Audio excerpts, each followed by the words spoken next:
Reka mbashimire mbifurize igicamunsi cyiza nigewe tonetse nk'ibisanzwe uje kuba aya makuru atari maremare, ni amakuru magufi ya minota yacu tutajya turenza, ni minota 10. Niyo mpamvu nshimira mwe mwese mugumye kubana natwe muri kino kiganiro ndetse mugakomeza no kusangiza ibiganiro byacu. Nongera gushimira abinjirana like zanyu kandi mugerageza kubisangiza. Reka mbabwire nti igihe cyo kutaha no kwibohora ni ngombwa buri muntu wese ubitekereza ko agomba kugira mu ruhare. Mbabwire ko igihe ari iki acumwa ngo umuzimu arira ku Nyagasani. Ku ngingo ya mbere ndagaruka kuri Ruzizi byagenze gute? Ese izi ngabo zitazwi kuki zikomeje guhangayikisha Kagame ariko ibitendo byazo biri kwivugira? Ndagaruka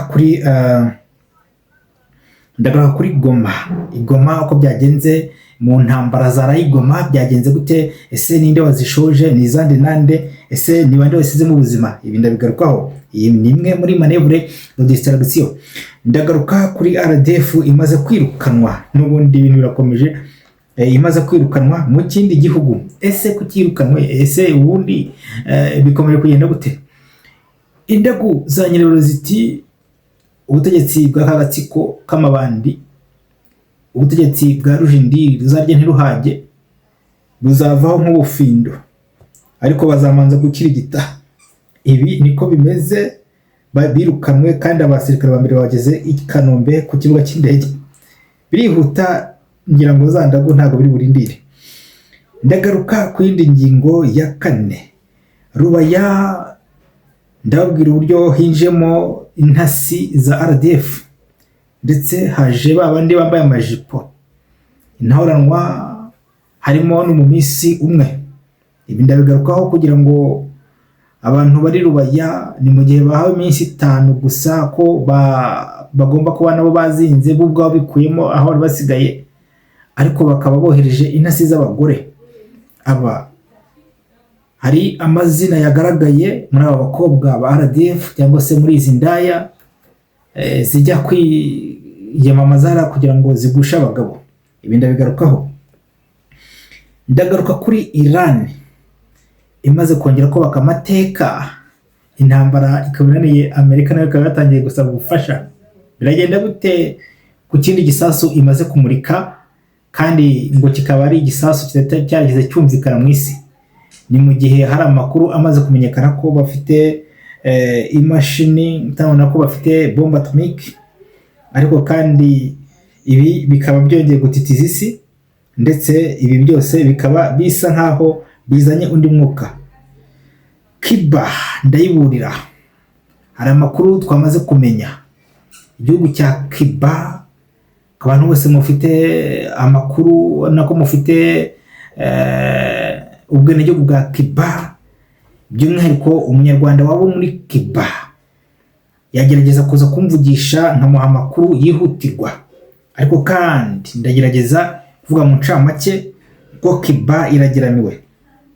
Munyemerere gato babwire buri muntu wese mugerageze urebe aho uva naho ujya, ugerageze utekereze kuri Wazalendo. Ese itaza abantu bari he? Tekereza kabiri umusanzu wawe muri intambara, wowe uri mu gihugu cy'u Rwanda cyangwa uri n'ahandi. Nabwiye ko ngewe ndi impunzi. Izi ntambara mbabwira abantu muvuga muti turababaye mwigobotore, ndi impunzi. Niyo mpamvu kenshi tutari twivanga mu bintu nk'ibyo ngibyo bya politike. Ndi umuturage uciye bugufi cyane, mugufi, uvugira abandi rubanda rugufi, ariko kandi tuvuga akarengane kacu n'akarengane k'impunzi, tunatabariza abandi bababaye hirya no hino mu isi. Ibi rero ntakagire ubyibaza, ntamambwira abantu mwese muhaguruke mwamagana akarengane mukorerwa kaza muri bariya basogosi kandi mama nakarwanya. Kwihute rero ntatinze. Ruzizi, ingabo zitazwi zongeye kugaragara zikora amateka. Ni mu gitero bagabye ku mugoroba w'ijoro ryakeye ubwo basatiraga hitwa Kamanyura, ndetse ahangaha Rusizi na Ruzizi izi ngabo zikaba zihafite zaramaze kuhegukana. Kagame ati nzahabakura gute? Ibi byaje gutera paniki ikomeye cyane ubwo Kamanyura nongere Kamanyura Kagame ati nibatwara Kamanyura ati biragenda gute? Biragenda gute? Kamanyura ini yandi utuvugana Kamanyura amaze kuba Kamanyura aho bivugwa ko Kamanyura ijyanye na Bukavu. Ariko nene abateguje ingabo zitazwi zikimara kwirukana aba basogosi aha Rusizi na Ruzizi. Ndibutse ko zamaze iminsi ndetse hari n'amagambo yigeze kuvugwa mu minsi yashize ngo harabaciya ni bande. Ntabwo twiza kwamamaza ngo harabaciya hoye Kagame arite, ariko umunsi wazabivuga ubwo tuzatangira tuvuga tuti se niwe cyangwa siwe. Ariko birwabesha kumva beneyo aho bahaciye. Ubundi nimba n'umuturage utari umusirikare ntabwo ushimwe kujya kuvuga ngo harabaciya. Iyo Kamanyura bayiciyeho murabashaka iki? Kagame narwane nabo. Ariko mfite amakuru ya Kamanyura ubu tuvugana imeze nkaho iri muri zone netre, kuko iyaba Kagame ntayifite, yaba Wazalendo mborere ingabo zitazwi nazo zifite ububasha. Niyo mpamvu mwabonye haje kuza ramforo, ariko ramforo zikaza kwicura bashaka kugira ngo bamanze basunike inyuma muri Rusizi na Ruzizi rwezo prene zose bigasanga wapi. Murabizi neza ko Bukavu ufite Kamanyura na Bukavu burya babyarangiye. Aho rero muzi ko Bukavu n'ubundi abongo basanzwe bayirimo. Ariko ndabwiza ukuri ko abaturage b'u Rwanda ngo mwinongere mbibutse ntabwo mushinga umutekano. Ikindi kandi mugerageze mwirinde kujya kwivanga n'umwanzi ngo mugiye guha makuru RDF. Ntekereza ko RDF icunga umutekano, kujya kujajwa no kuvuga amagambo ngo mbonye abantu mujya bumvuga we nari RDF bayiberanya mujye mwicecekera mu ndume. Ibyo bintu by'amagambo bashize byo kujya kujajwa ngo RDF mureke bacunga umutekano wabo mu baturage, mwikwivanga mu ntambara. Kagame no wayishoje aho ndavuye. Goma hari amasasu menshi bareba Rwanda cyangwa se hari intambara nyinshi n'induru ubwo byatangiye ku isaha y'isa yine kugera saa 7 induru zazikivuga amasasu ari menshi n'amabombe ndetse n'amasasu. Ariko amakuru twamaze kumenya nuko hari abanyururi bicwaga, abanyururi RDF yakoraga muri gereza bica abo bose yagiye ifata igafunga abanze kuyiyoboka bose yabishe bareba baracwa abandi bakubitwa amafundo. Ni mu gihe hari yamaze kwicwa umumotari ejo bundi wari wanze kubayoboka arabamagana, mu gihe hitwe abasore barenga 10 nkuko ejo nabivuze. Hari induru rero bica abantu babafungwa ndetse bakaba bibye baraye banamena amazu biba basahura amakontineri bica n'abantu bafite amafaranga bajyana i Rwanda n'ibisahu n'amazu yose arimo imari byose batwara basahura. Aho bakeka inzahabu abafite amamodoka meza n'ubusaho bwaraye buri muri Goma ni inkotanyi zasahuraga. Bibutse ko RDF imaze kwirukanwa mu gihugu cya Jamaica ndetse bitewe na bya bihano bakaba bamaze gusezerwa igikundi kimwe cyangwa se indege ya mbere ikaba bamaze gushitsa abambere Kanombe. Birukanwe nk'abajura. Twaravuze tuti nyaboneka igihe cyanyu kirarangira. Ibyo byose bamaze kugenda birukanwa kubera iki? Zandaguzanyira biyorega. Imana iri gukora kuko ibingibi ntago ari umwana w'umuntu uri gukora ibi bintu, ni Imana. Birukanwe rero kubera ko bari muri sanction kandi RDF ahiri hose yirukanwe muziko afata ibihano. Aho rero ni inkuru nziza kwa mwese mushaka impinduka, ahubwo mbasaba ntimufashe Wazalendo. Ndagaruka kuri Rubaya. Hari abakobwa nkuko nabivuze nabikomojeho, izi ni indatwa n'abakobwa bagira muri 19 aha binje Rubaya mu kujya kudenja ngo bashaka amakuru y'uburyo ibitero biri kubashegesha ndetse n'uburyo RDF ivuye Rubaya. Ibyo bakabyatswe. Hakaba harimo umukobwa umwe ngo w'umumisi wabaye misi igisonga mu mwaka wa 2015. Uyu mukobwa akaba mu Burasirazuba ngakaba akomoka ahitwa Nyagatare, ngo yarahagarariye rejo yose ngo yari igisonga. Ntabwo ndamenya amazina ye ariko araza no kujya hanze kuko harimo nka 5 bari buduha amazina yabo.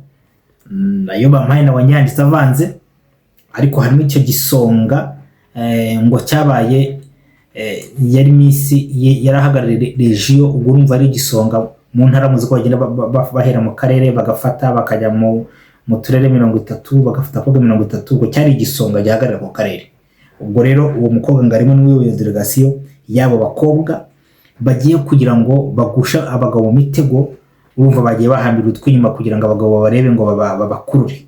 Murabizi ko bisiga no amuti wabo bitamo ngo nimba ari mukorogo no mukurura, hanyuma abagabo yakuvugisha yagusuhuza yagukoraho akakwabura, ugasanga umugabo aragenda yirukanka inyuma y'uwo mukobwa ukagira ngo nuka mukunze cyangwa niki, ariko yamutwaye ubwenge. Niyo mpamvu abagabo ni ujya mwitonda gusuza abo bakobwa bafite n'amavuta bisiga, wamusuhuza ayo mavuta akagukurura arimo ayo marosi.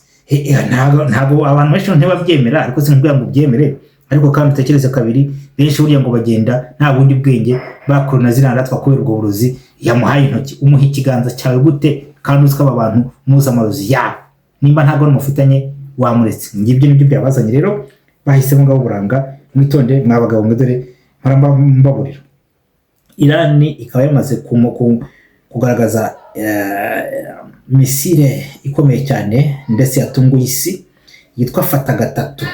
Iyi misile ikaba iri kuraswa ikavamo tundi misile turenga hagati ya 60 na 85 ni misile tundi. Uzwo kandi bakaba baturegeye target yaho turi gushwanibikira, bisobanura ngo naziriya Iron Dome zisama ibisasu cyangwa se ibyo bita air defense isama kimwe twa tuni tukabastinga tugakomeza gahunda zatwo.